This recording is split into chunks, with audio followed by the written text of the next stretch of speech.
नमस्कार, आदाब, हर हर महादेव, बम बम भोले। हमने कल आपको दिखाया था कावड़ियों से बच के वरना। हमने 5 कहानियों के जरिए आपको दिखाया और बताया था कि किस तरीके से कावड़ यात्रा के नाम पर गुंडागर्दी हो रही है, सड़क पर चल रहे लोगों की पिटाई हो रही है, हड्डियां तोड़ी जा रही हैं, गाड़ियां तोड़ी जा रही हैं, और वो वीडियो आपने सराहा, पसंद किया। मैं फिर कह देना चाहता हूं, मैं कावड़ यात्रा बहुत पवित्र है और ना कल की रिपोर्ट में ना आज की रिपोर्ट में हम इस कावड़ यात्रा या जेन्युइन कावड़िए और जो श्रद्धा रखते हैं इस यात्रा में, बिल्कुल शुद्धता के साथ चुपचाप शांति से बम बम भोले करके चलते हैं, उनके बारे में नहीं। लेकिन इस कावड़ यात्रा में कुछ हुड़दंगी कावड़िए भी हैं जिनका मकसद है उपद्रव करना, क्योंकि इनको पता है कि फ्री हैंड है, योगी जी की सरकार है, पुलिस तो कुछ कहेगी नहीं। तो ये है कावड़ियों से बच के वरना पार्ट 2। हम इसमें शुरू करते हैं इस कहानी के साथ। मेरठ में आपको नजर आएगा एक सफेद जैज कार इन तस्वीरों में खड़ी हुई है और इस जैज कार पर कावड़िए जमकर लाठी डंडे चला रहे हैं। चारों शीशे तोड़ देते हैं, गाड़ी का बोनट तोड़ देते हैं और अंदर बैठे 4 मुसलमान लोगों को पीटने लगते हैं। 3 मुसलमान तो किसी तरह बच के भाग जाते हैं। ये भागने की तस्वीरें भी आप देखिए, ये किसी तरह बच के भाग जाते हैं, लेकिन एक मुल्ला साहब फंस जाते हैं। उन मुल्ला साहब की जमकर पिटाई होती है, उनके कपड़े फाड़ दिए जाते हैं। पुलिस आती है और किसी तरीके से मामले को शांत कराती है। गाड़ी तो टूट गई। कावड़ियों का यह आरोप था कि उल्टी साइड आ रहे थे और इनकी टक्कर लगी, जिससे जो है कावड़ खंडित हो गई। यह आरोप कावड़ियों का है। पुलिस का कहना है कि 2 गुटों में आपस में कहासुनी हुई, झड़प हुई। तो पहले ये कावड़िए क्या कह रहे हैं वो सुन लीजिए, उसके बाद पुलिस क्या कह रही है वो सुन लीजिए, उसके बाद आपको आगे की कहानी बताते हैं। क्या हुआ बोले? रॉन्ग साइड आ रहा बोले। हाँ। टावर में टक्कर मार दी और बोले साइड ले ले साइड। टावर में साइड मार दी। रॉन्ग साइड लेके आ रहा, रॉन्ग साइड लेके आ रहा, बोल दिया रुक जा, फिर भी 4 जने थे ये। 3 भाग गए हैं। अच्छा। एक का जल गिरा दिया, एक के टक्कर मार दी और पुलिस आ गई? पुलिस और गाड़ी में बैठा रही है। चला के दे रही है वहाँ से। इनकी मेहनत करके आ रहे, पैरों में देखो कैसे छाले हो रहे हैं। छाले देखो, छाले दोनों पैरों में हो रहे, नंगे पैर आ रहे हैं, मेहनत इसलिए कर रहे हैं। देखिए, आज थाना परतापुर के थाने क्षेत्र में ये परतापुर इंटरचेंज पड़ता है, वहाँ पर एक एक्सीडेंट हुआ है। एक गाड़ी रॉन्ग साइड से ऊपर की तरफ जा रही थी, वहाँ पर मौजूद वहाँ से दूसरी साइड जा रही थी, तो उसमें हल्की गाड़ी टच हो गई थी, जिसके बाद इनकी आपस में झड़प हुई थी और उनके जो गाड़ी चालक थे उनके शीशे तोड़ दिए गए थे। सूचना मिलती पुलिस तुरंत मौके पर पहुँच गई थी। दोनों ही पक्षों को शांत कराया गया था और इसके बाद दोनों पक्षों से बात की गई। दोनों ही पक्ष कोई कार्रवाई नहीं चाहते थे और दोनों ही पक्ष अपने गंतव्य पर जा चुके। तो आपने दोनों के वर्जन सुने। कावड़िए कह रहे हैं कि उल्टी साइड आ रही थी, गाड़ी लग गई। पुलिस कह रही है कि दोनों ही शिकायत नहीं, आगे दोनों ही अपने अपने रास्ते चले गए, क्योंकि मुल्ला साहब को तो पता है कि पिट गए हैं, पुलिस तो कुछ करेगी नहीं। अगर शिकायत दर्ज कराते और बोलते कार्रवाई करो तो उल्टे लेने के देने पड़ जाते। कावड़ियों को आगे जाना था, उनका वो मकसद सिद्ध हो गया। सोचिए कि वो मुसलमान मर जाता तो एक और लिंचिंग का मामला सामने आ जाता। क्या यह है सबका साथ, सबका विकास और सबका विश्वास?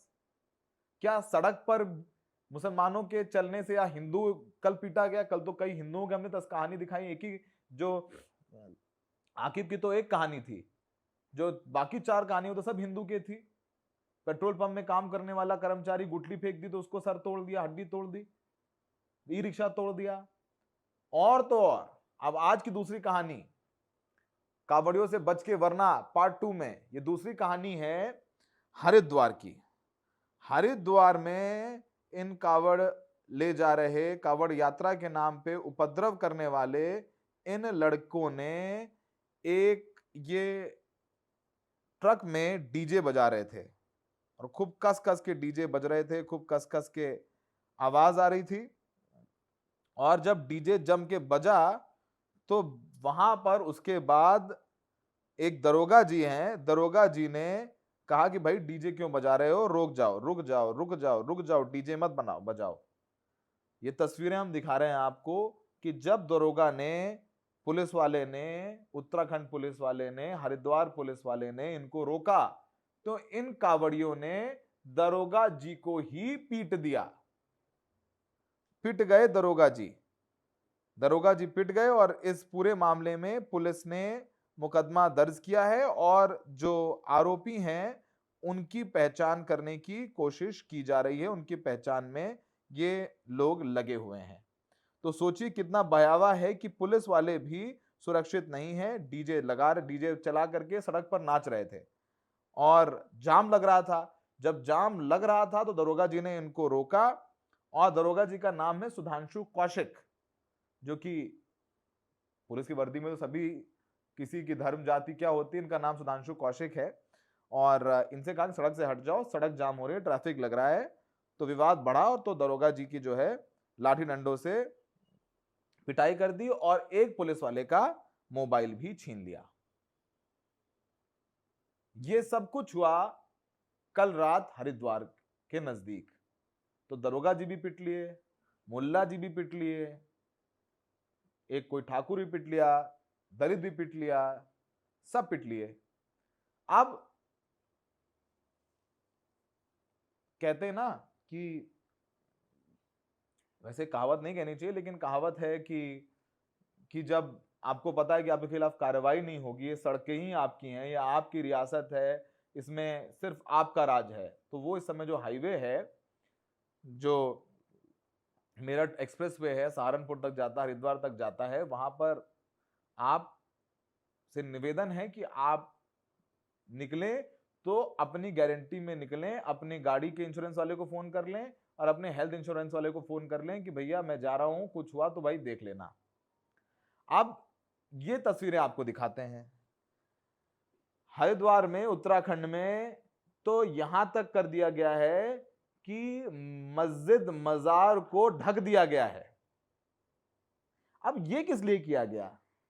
मस्जिद और मजारों को ढकने के पीछे की मंशा क्या है?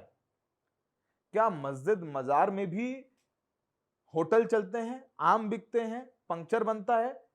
क्योंकि तो नाम तो लगाना है, तो भाई वहां तो खाने जाते हैं कावड़िए, चलो होटल में नाम लगा लो, हिंदू का है, मुसलमान का है, कावड़ियों की कावड़ ना खंडित हो जाए।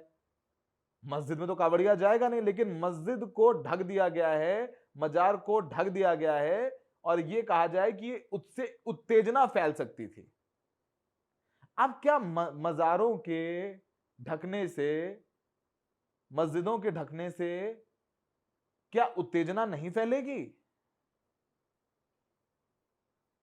यह फैसला उत्तराखंड सरकार ने लिया है और हम बार बार इस बात को कह रहे हैं, हम फिर कह रहे हैं कि हम आस्था के साथ कावड़ यात्रा में जाने वाले कावड़ियों को नहीं कह रहे हैं।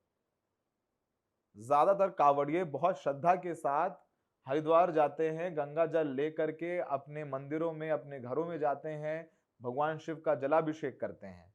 लेकिन ये कौन लोग हैं और इन पर कार्रवाई क्यों नहीं होती? मुकदमा दर्ज होता है तो गिरफ्तारी क्यों नहीं होती? जिन्होंने आकिब को पीटा, क्या उनकी गिरफ्तारी हुई? मुल्ला जी तो पीटे, मुल्ला जी ने तो शिकायत भी नहीं करी। जिनकी गाड़ी तोड़ी गई, जो हमने सबसे पहली कहानी आपको बताई,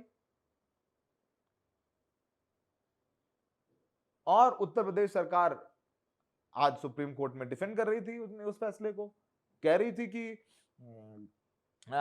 विवाद हो जाता है, कानून व्यवस्था की स्थिति उत्पन्न हो जाती है, इसलिए हमने कहा कि पहचान बताओ, नेम प्लेट लगाओ। तो कहीं ना कहीं यह फैसला बांटने वाला है और बांटने वाले फैसले की हम लोग बिल्कुल भी समर्थन नहीं करते।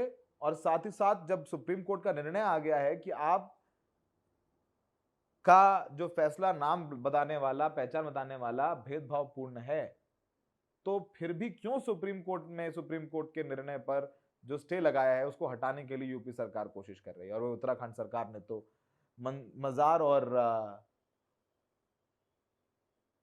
मस्जिद ढक दी गई है। वैसे इसके पीछे तर्क ये भी दिया जा रहा है कि जो उपद्रवी तत्व हैं वो जाकर के मज़ारों पर कुछ गलत कर सकते हैं, इसलिए ढक दिया गया ताकि उनको दिखे ही ना। ये हर साल कांवड़ यात्रा निकल रही है, दशकों से निकल रही है। क्या 2024 क्या कोई स्पेशल साल है, कोई विशेष साल है क्या कि सब कुछ इसी बार हो रहा है? पुलिस की जिम्मेदारी है कानून व्यवस्था बना के रखने की। फिलहाल हमने पूरी कहानी आपको बताई। तो ये था हमारा कांवड़ियों से बच के पार्ट 2, और इसके पीछे की मंशा, पीछे की कहानियां हमने आपको बताई। जरा इसके बाद इन एक्सपर्ट को भी सुनिए जो इस फैसले पर अपनी बात कह रहे हैं। जिस तरह से पर्दा लगा है, कितने सालों में क्या ये पहली बार ही देखा है। तो क्या फर्क इससे पड़ा है? इससे पहले क्या व्यवस्था रहती थी? यहाँ सही व्यवस्था रहती थी, सब आते जाते हैं, अभी भी आते जाते हैं सब, तो उससे कोई दिक्कत। आप लोग किस तरह से सहयोग करते थे? हाँ, कावड़ भी आते थे, यहाँ नहाते थे, धोते थे, पानी पीते थे, बेचारे चाय पानी भी पीते हैं, सब चीज़ होता है, लेकिन इस कारण कोई आ भी नहीं रहा, जा भी नहीं रहा है, सब ऐसे ही चल रहा है। बस क्या मंशा हो सकती है इसके पीछे? भाई वो तो वही सरकार ही जाने थी क्या मंशा हो सकती है, हम क्या बताएं इस बारे में। तो अलग करने की कुछ मंशा बस है? वो तो सरकार की मंशा है, जो भी है उसमें हम क्या बताएं। नहीं, आपको क्या लगा कि नहीं, हमें तो कुछ भी नहीं लग रहा है, इसमें क्या लगेगा, इसमें बताओ। नहीं, मतलब आप सही है पर्दा? नहीं, सही तो है नहीं, हाँ भाई सही तो है नहीं ना। हाँ, तो दुनिया सबका प्यार है, सारी उम्र से बना हुआ, आज तो थोड़ी आ रही कावड़। हाँ। हम भी 40 साल हो गए देखते आ रहे हैं यहाँ, हमने तो कभी ऐसा देखा नहीं। तो इस बार क्या कांवड़ियों के लिए क्या हाँ। व्यवस्था कर रखी है? बस अब व्यवस्था क्या, कोई भी व्यवस्था जब कानूनी मने करा, भाई कोई दुकान न लगाओ, कोई इनकी वो ना करो, देखभाल ये सेवा अन्य, उनको क्या दिक्कत है भला चीज़ से? हाँ, कोई दिक्कत नहीं होनी चाहिए। आपको पता है कि जब कोई चीज़ होती है तो उसमें कुछ ओट लगा देते हैं, तो इस प्रकार से अगर किया गया है तो यही है कि कोई उत्तेजना ना हो, कोई भड़के नहीं, और हमारा कांवड़ यात्रा सुचारू रूप से चले, इसका ध्यान रखा गया। इस तरह का पहली बार हुआ है हरिद्वार जनपद में? पहली बार हुआ। आपको पता है जब कहीं कंस्ट्रक्शन होता है तो उसको भी ढक दिया जाता है, तो इस प्रकार से ये किया गया है। अब इसके देखेंगे क्या इसका फीडबैक मिलता है हम लोगों को, उसका अध्ययन करेंगे। धन्यवाद जी। हम तमाम खबरों के साथ आपके बीच हाजिर होते रहेंगे। शुक्रिया।